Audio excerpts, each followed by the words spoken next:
Welcome to the Teen Tix Arts Podcast, also known as TAP, a Seattle based youth podcast that focuses on empowering youth voices through the exploration of art. Here on this podcast, we share our favorite artistic influences by exploring their histories and cultural impacts, but not only by offering our 2 cents as teens. We frequently interview artists, from aspiring youth creators to professionals from various Northwestern art scenes. I'm Ashwari. And I'm Kaden. This episode, we will talk about the artistic process as a whole and invite two local artists to describe their experiences and their individual processes. Thanks to cognitive neuroscientists like Dr. Adam Green, we already know what parts of the brain creativity stems from, which is the frontal cortex, more specifically the frontopolar cortex, which the fact that I can't really say the name kind of speaks for itself. That even though we know, like, neurologically where creativity comes from, it's a little hard to just understand where artistic processes get start if we only look at that. And as a quote from Arts Action says, the artistic process is a unique combination of vision, creativity, intuition, and collaboration, balanced with craft, technique, accountability, discipline, and use of time and resources. So we found a very helpful infographic online by Melissa Purty about the artistic thinking process.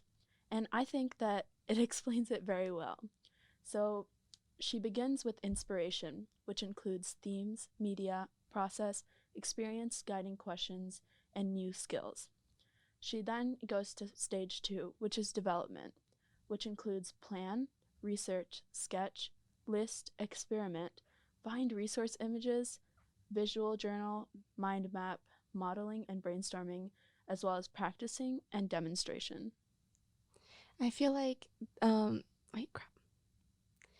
after comes creation, and as we kind of look through the amount of things that Ashwari listed off, development has a lot compared to inspiration, and that's where a lot of people get everything for creation, because the list for creation is pretty short. Produce work, reflect, revise, analyze, improve, rethink. So when a lot of people think, oh, how do you make that art? Or it's like, oh, what went through your head? It's a lot of it it's from the developments, how people collect it and put it together in their heads. So, and then after creation, you obviously have to present it. Well, not obviously, but a lot of people do present it, and a lot of times they also reflect on it and get critique from other people. And as this flowchart lists off, we got blog, critique, discuss, revise, present, and respond, which I think is really important. We're doing that right now, aren't we? Yeah, and as you mentioned, the development part is so big, so it really shows that how much of art really goes into planning and thinking out your process.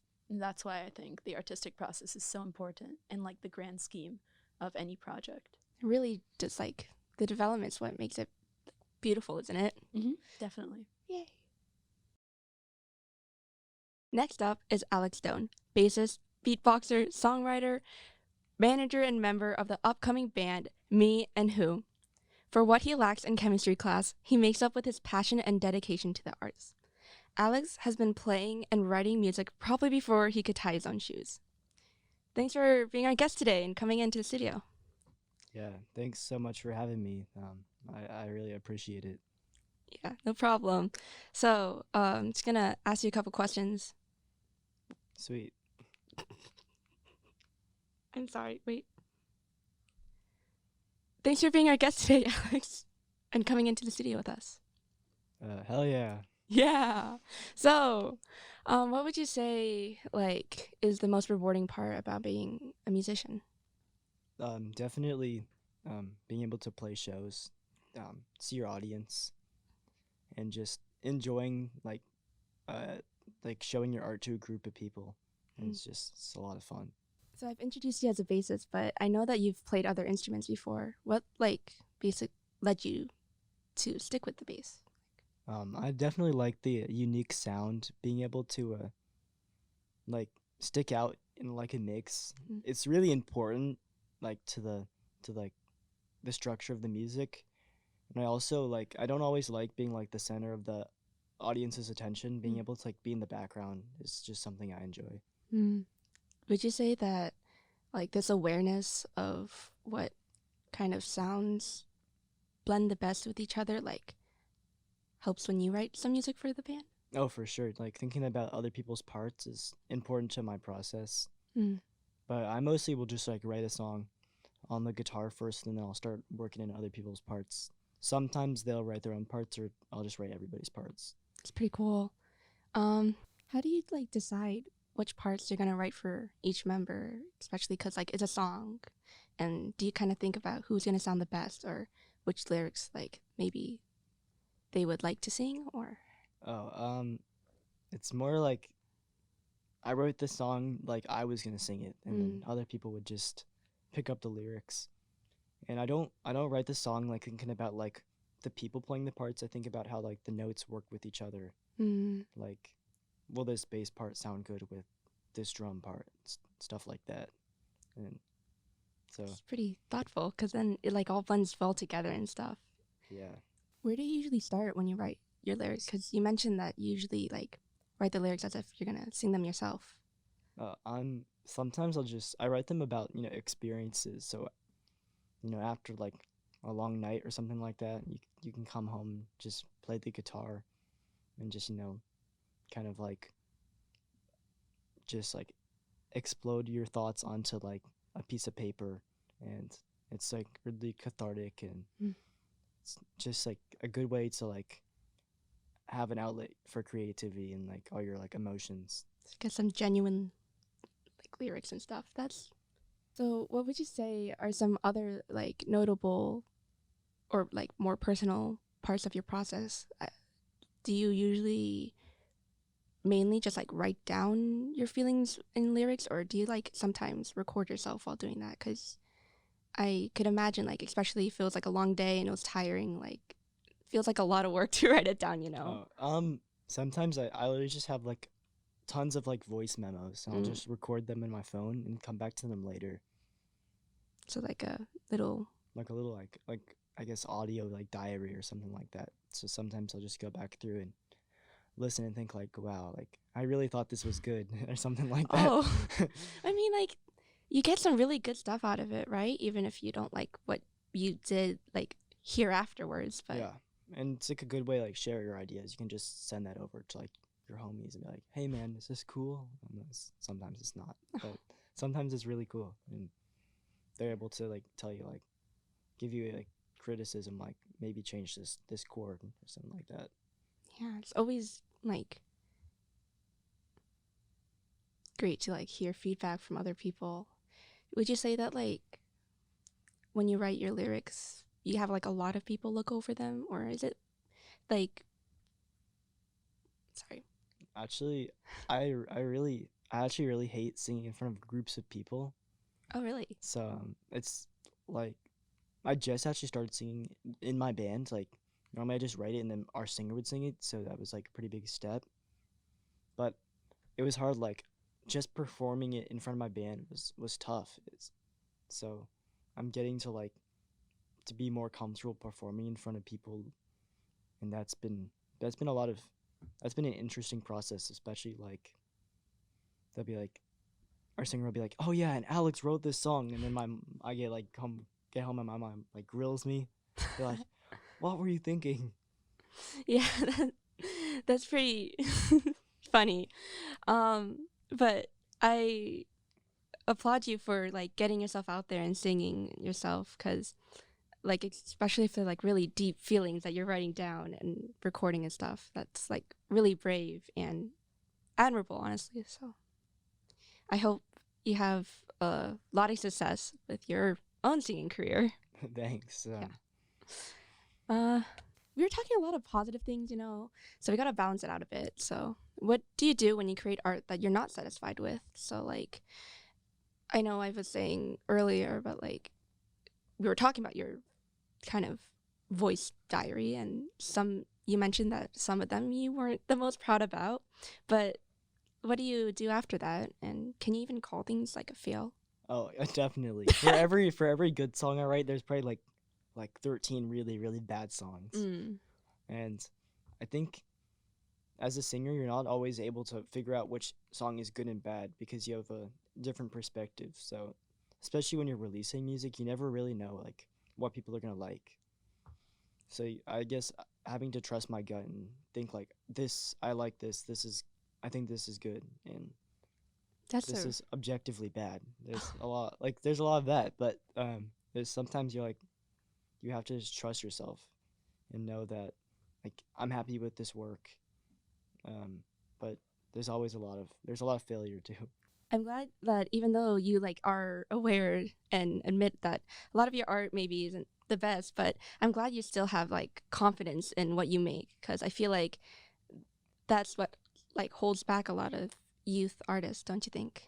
Yeah, I think like it's always practice. Like I've always been trying to push my music out. Like even like when I was doing like music in like sixth grade, I was like SoundCloud promoting it to like as many people as I could, Right. even though it was like hot garbage. Like I was a victim of that.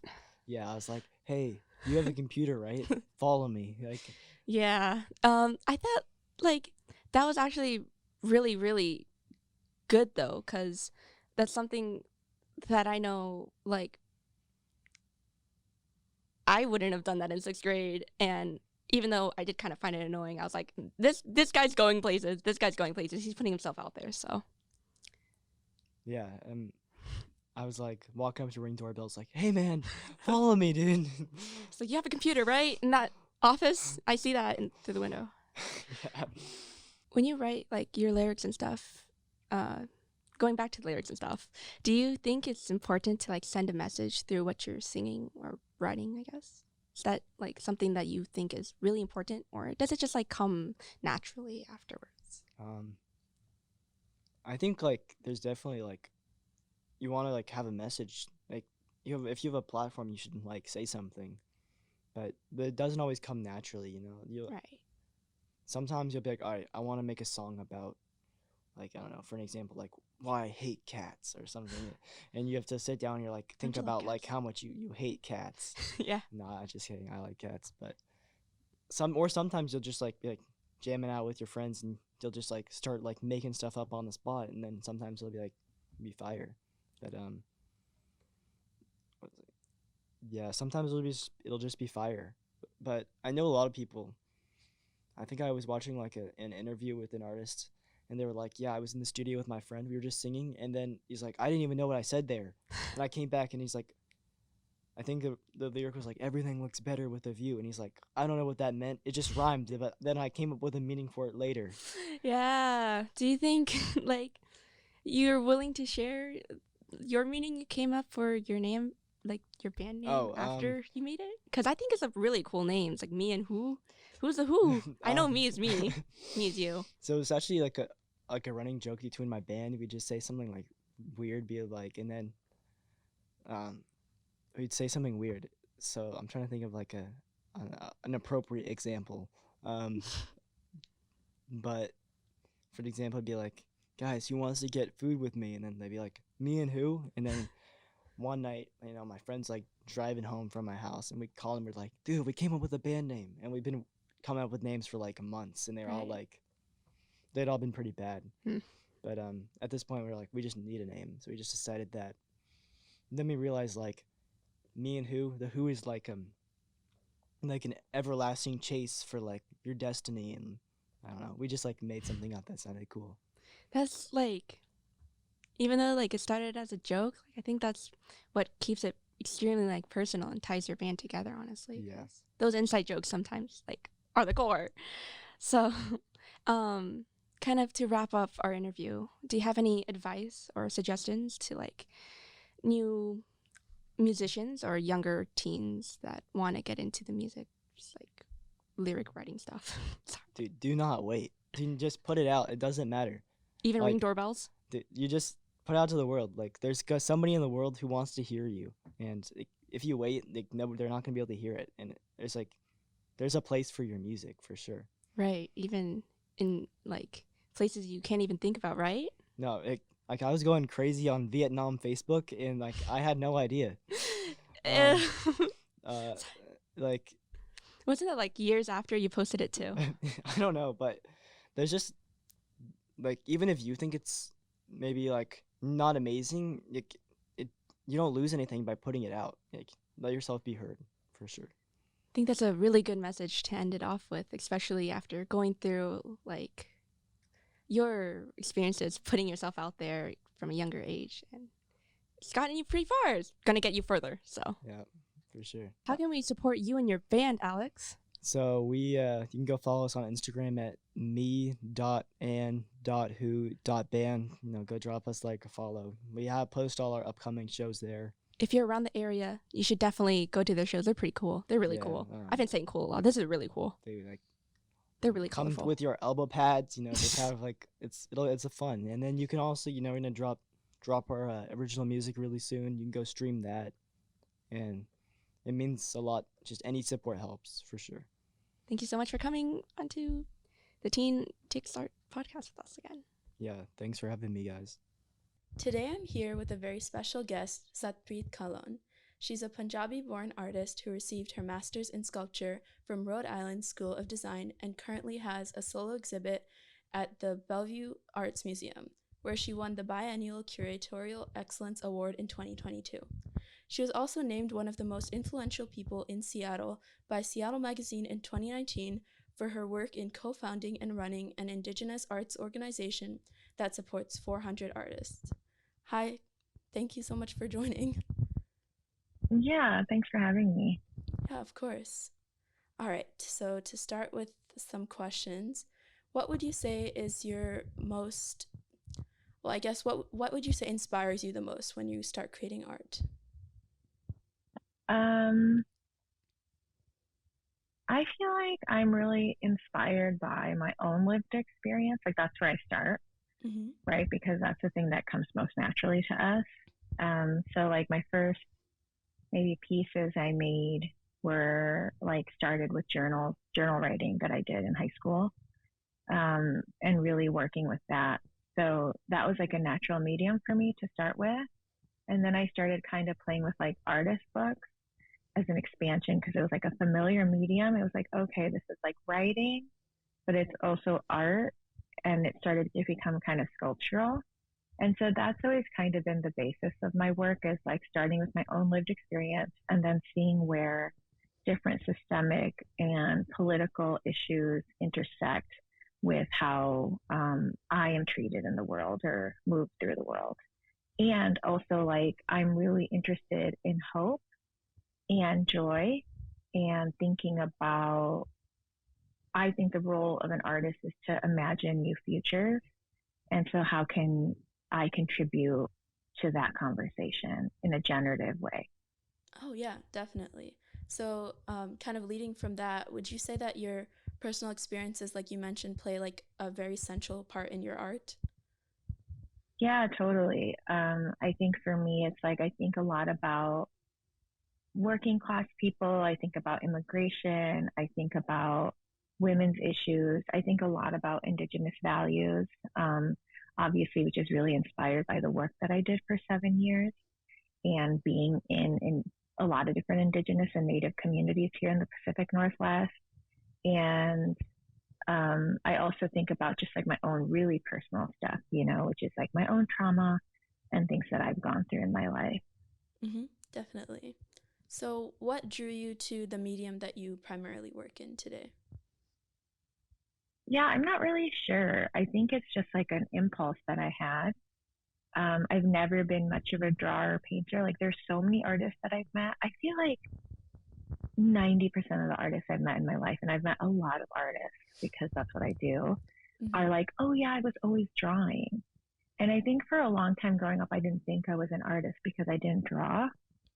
And it was kind of confusing to me because I felt this pull towards making things, but the things I was making were kind of weird. So I would always make like little pieces out of like cardboard and stuff. And then I think my hands have always wanted to make in a sculptural way. Like, I like holding things, I like manipulating materials, and I like working with things that are kind of like in my periphery. So anything that's easily available and readily available. I don't like hunting for things for my art. I don't like a scarcity mentality around my materials. I like to know that there's a lot so I can mess up. And now conceptually, I'm really interested in the interrogation of space. So sculpture feels like a really natural medium for that. Yeah, and I would say that's what makes your art so like unique and beautiful. So Thank you. what step or part of creating your artwork would you say that you most enjoy? So like getting the inspiration, forming ideas, executing your ideas, like creating the art itself, or just having it finished? That's a hard question. I hmm, I think I love every part of it, but there's like a moment after inspiration and you've started working on something. Because sometimes when you're starting on something, there's like several, depending on like how big the thing is, but several hours or days of like uncertainty where you're like, is this horrible? This is horrible. And then it doesn't, and then you get into a place where it doesn't quite matter if it's going to be horrible or not. You're just like kind of enjoying it, and you've like tapped into like a current of energy that I feel like is the relationship between me and the materials that I'm working with, where it's like, oh, we like understand each other, we both know what we want, and we're like on the same page. It's like collaboration, and we've like met each other, we've introduced each other, we're like, okay, yeah, like let's work towards this thing. And that moment, it's like usually when I'm like listening to an audiobook and or like listening to music and I'm just in my studio and I'm kind of doing something and I'm in the zone, that feels like really good. But then I also really love at the end when I'm just adding little details like that. When I know the piece is like I'm like, yes. And now I just get to add like little things that no one else is going to notice. That's like the best part because it feels like I don't have kids. I don't think I'll have kids, but if I had a kid, it's like, you know, putting the bow in the hair. It's like, ooh, like you're going to look so cute. Yeah, definitely the process is, for me at least, the best part. So you mentioned that sometimes you think that your piece is like horrible or bad or there's some uncertainty like surrounding it. Would you say that you ever create like art that in the end you aren't satisfied with it? And if you do you like ever call it a fail, or what do you do with it when that happens? I would say almost every piece I've ever created I haven't been satisfied with, but I think that I would never call that a failure. For me, it just means there's more to do. Like I just think if I put up a show and I was like, yes, that's 100% perfect and I can't imagine changing it, that would probably be the end of my artistic career. Right? Yeah. Like it's only through like looking at it and being like, next time I do this, I actually want to kind of shift this and I think I'll play around with this. That's the next show. You know, like that's how I know that I have more to say and more to explore and more to learn. So no, I would never call that a failure. But sometimes when I think I've given in to public opinion with my work, that's when it feels closest to failure to me. I see. Like when I feel like I've made something that's just pretty because people like pretty things. That's like a really hard pressure to avoid. And that's the only thing I would consider close to the realm of failure. Do you ever like find yourself just not being satisfied and just not wanting to like show it to anyone? Yes. All the time. There are some pieces that no one will ever see. Yeah, I can relate that to don't that. exist anymore. Yeah. They're like buried in my studio and will be reused in other ways. No one needs to know. So what would you say are some notable, unique, or personal quirks of your artistic process that sets you apart from other artists? Everything. No.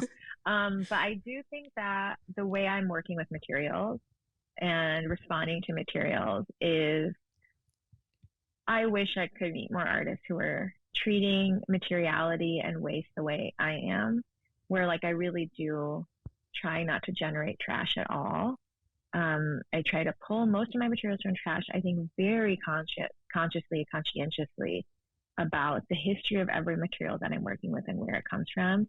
Like this idea of like I think it's really interesting that like someone who's making traditional painting, like on a canvas with a wooden frame, isn't contending with the cotton or linen of their canvas and the wood of their frame at all.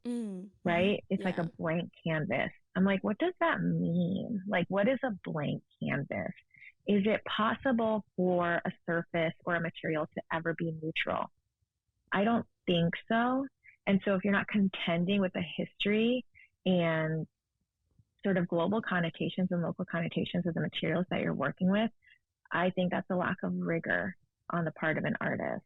So for me, I really try, and maybe it's like torturous and maybe it's a little bit self-punishing, but anytime I'm introducing a material, no matter if it's like a sequin or like, you know, something big like wood, I try to think about what does this mean in the realm of my practice? What does this mean in the vocabulary of my politics? And that I'm really proud of that. Yeah, that definitely shows in your work. So thank you so much for joining me today. That was a very enlightening discussion. Yeah, of course. Thanks for inviting me. It was fun. Of course. Thank you. And that's all we have for this episode. Thanks again to our guests, Alex Doan and Satpreet Kahlon, for taking the time to share experiences with us. And thanks to you for joining us for this month's TAF episode about the artistic process.